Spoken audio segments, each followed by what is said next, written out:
大家好，我是幸福的眼泪。今天来做一个维也纳的小面包，特别可爱，特别好吃，尤其是这个面包夹馅儿，我觉得特别好吃，做法非常简单。这个面包的材料也很简单，我是在蓝带的面包书上看到的。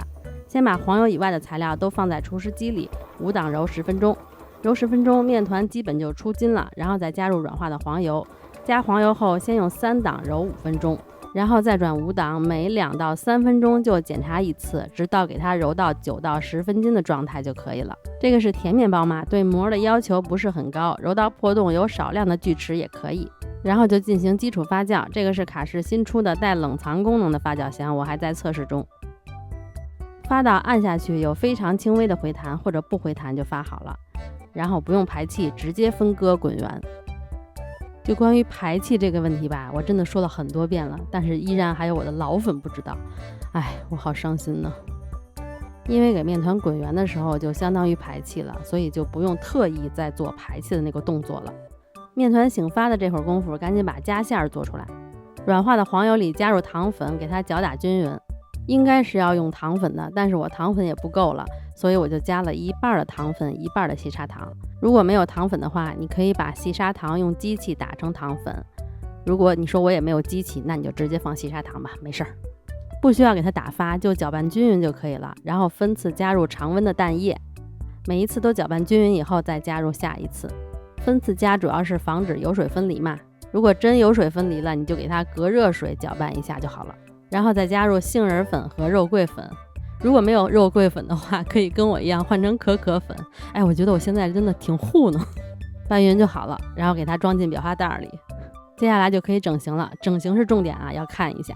把面先擀开，这个面要擀得长一点才能做出那个造型来，所以第一次擀的时候它回缩会比较厉害，那就把所有的面都擀成牛舌状，然后再松弛10到15分钟，再进行第2次擀开。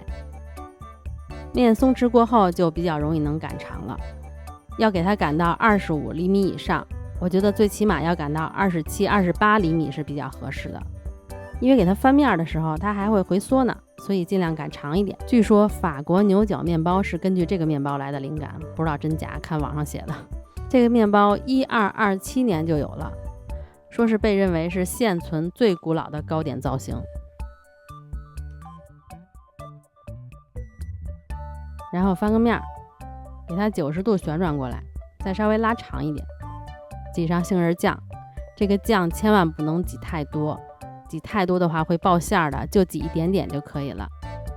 可以用抹刀这样稍微抹一下，不抹也可以。书上指导的操作就是直接包，不用给它抹开，从上到下卷起来。我跟你们吐个槽，蓝带的书也不太靠谱。书上这个杏仁酱的配方是实际使用量的3到4倍，看着书我就觉得量特大，幸好我减量做了。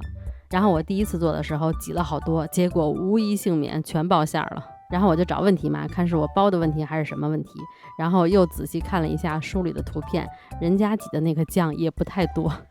卷好以后一定要把封口捏紧，再稍微搓2下，然后等会儿就这样摆在烤盘里就好了。对，揭秘了，今天做的这个就是维也纳马蹄面包。再拿去进行最后的发酵，发酵温度不要超过38度，湿度80%左右。这个配方是可以做9个面包，我是分2盘烤的，第2盘就盖上，给它室温发酵，发到2倍大了，就在表面薄薄的刷一层全蛋液，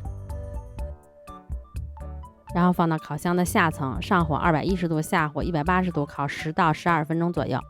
出炉以后震一下热气，然后趁热在面包上薄薄的刷一层黄油，不要刷太多，薄薄一层就可以。嘿，我刚发现，看到没？左边这里屁股上漏了一点点。就是如果你想要面包松软的话，烘烤也是很重要的。高温短时间烘烤可以给面包保留更多的水分，所以烤12分钟就比烤15分钟会更软。如果你的烤箱不能分上下火的话，那你可以尝试一下放在下层，但是下层可以多放1到2个烤盘隔热，用200度来烤12分钟。只能说就是你可以这样试一试，因为各家的烤箱脾气都不同。看这个面包很软，小小的一个马蹄形，很可爱。面包是咸口的，但是内馅是甜的，这样吃起来第一口先咬到咸面包，再吃到甜内馅，这样就咸甜搭配很好吃，也不会觉得甜腻。好啦，今天就到这里啦，感兴趣的话就试试吧，拜拜。